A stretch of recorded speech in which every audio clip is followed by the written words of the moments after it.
Are you wondering what's happening in Montgomery County real estate these days? Well, you've come to the right place, because that's what we're talking about today. I'm going to review some key statistics that you need to know to understand what's happening in Montgomery County real estate now. And I'll take a step back and look at an interesting article that I found that'll give you an overview on what's happening at a national level, sort of the 10,000-foot view. It's an interesting time in the real estate market these days, and things are changing quickly. That's why I've started sharing data with you that's updated every week instead of once a month. My name's Harry Moore, and I'm an associate broker with EXP Realty.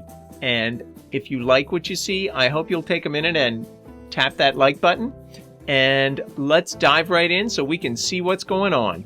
So we'll start with the Market Action Index. This is a great little speedometer that gives you kind of quick overview on what's happening with the market and how things are shifting. So the line at 30 is the balance line between a buyer's market and a seller's market. As you can see, right now we're sitting at 72, and last month we were up at 79. So the market has cooled, although it's still very clearly in seller's territory. Now let's hop over to the real-time market profile for some quick stats. First, the median list price has moved down to $7.99, but I'm going to show you something interesting when we look at the big charts that'll give you a little different way of looking at that. The median days on market is up to 21. The low for the past 90 days was down to 7, so you can see it's moved up pretty smartly there. Price decreases. This is something that I've started keeping a close eye on. As you can see, price decreases back in April were only 15%. So what this means is that only 15% of the listings that were active and on the market at that moment had seen a price reduction. We're now up to 32.7, we'll call it 33%. So price decreases have effectively doubled. That shows that sellers are having to sort of reconsider and adjust their prices to get buyers' attention. Inventory, you can see, was down to 313 back in April, and it's moved up to 654. These are for single-family detached houses in Montgomery County. And the Market Action Index over the past 90 days was up to almost 100, 96.9, and now it's moved down to 71.8. So certainly made a big move down, but still solidly in seller's market territory. Now we'll take a quick look at inventory. As of today, or as of July 22nd, we have 565 detached single-family homes available in Montgomery County.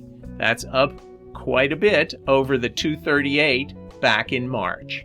But taking a step back, looking at the long haul, 535 back in July of last year. So that's only slightly ahead. Then if we roll back to July of 2020, you'll see there were 901. So that's 37% lower than it was in July of 2020. And 66% lower than it was the first week of August back in 2019. Now let's take a look at median list price. As you can see, the big picture here is that median list price has moved down from $850 to $800. So that's a big dip. But there's another story to tell. So if you divide up the market segments, and let me add the top in there. So you can see that up at in the top quartile, prices have moved from 2.6 million median down to 2.1. So that's a big dip. Whereas if you look at the lower segments, particularly the lower and the bottom, you can see that prices have remained steady, and actually in the bottom tier, they've moved up from 500 to 525. So you have to kind of take a step back when you see a graph like this and dig a little deeper to get a different story. Let's take a look at median days on market. So you can see that they're hovering right between a week and 2 weeks here, back to April, and had taken a big dip down from right around a month at the beginning of the year. Again, let's do a quick historical review. If you go back to July of 2021, they were at 14 days. July of 2020, they were at 49 days. And back at the beginning of August in 2019, they were 42 days. So still very low days on market. Now let's look at an article that was published in Fortune magazine yesterday that talks about home price changes in frothy markets versus not so frothy markets. This is written by Lance Lambert in Fortune magazine, July 24th. So we'll scroll down here, and he says, talk about a 180. Not only has the pandemic housing boom, which pushed U.S. home prices up 42% over the past 2 years, fizzled out, but we've seen it replaced by a housing recession. Across the nation, home sales are plummeting and inventory levels are spiking. Now, look back to the information that I just showed you about what's happening locally. And again, real estate's local. The numbers around here, certainly inventory's moved up, but I don't know that I'd characterize it as spiking and sales are plummeting. There's been a shift. But anyway, let's keep going. Then he talks about that the housing market will continue to slow, and that's true. It was going 1,000,000 miles an hour, and it had to slow down.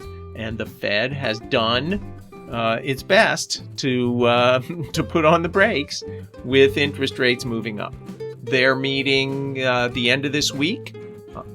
Everybody seems to think there's going to be another increase. The question is, will it be 0.5% or 0.75%? We'll have to wait and see. Anyway, back to the article. So as you can see, the weakening housing market tells us that the Fed-induced recession could be on the horizon. I'll show you some information next week about the history of recessions in real estate and what that does and doesn't mean for home values. On Tuesday, the Case-Shiller U.S. National Home Price Index will report home prices grew at a double-digit rate between May 2021 and May 2022. The thing about Case-Shiller is their numbers are lagging. They're still pulling numbers from the spring at this point. And so you always have to kind of take it with a grain of salt. Great information, but it's just a little behind. Regardless of where national home prices go next, it won't be even across the nation. And as the run-up was not even across the nation, there were markets where there was 15, 20, 30% appreciation last year, and that was not the case in the DC market. It was much closer to 10%, and it really depended on the area and the price range. So CoreLogic and Fortune magazine have put together this great map, which I've showed you before. They've updated it. And so let's take a quick look. They use income growth projections, unemployment forecasts, consumer confidence, debt-to-income ratios, affordability, mortgage rates, and inventory levels. And here are the different groupings that they use. Very high probability of a price dip is over 70%. High is 50 to 70, medium 40 to 50, low 20 to 40, and very low 0 to 20. So these are different regions around the country. There's the colors, and we'll go right over here. There we go. There's the Washington, Arlington, Alexandria, DC, VAMDV, WV is low.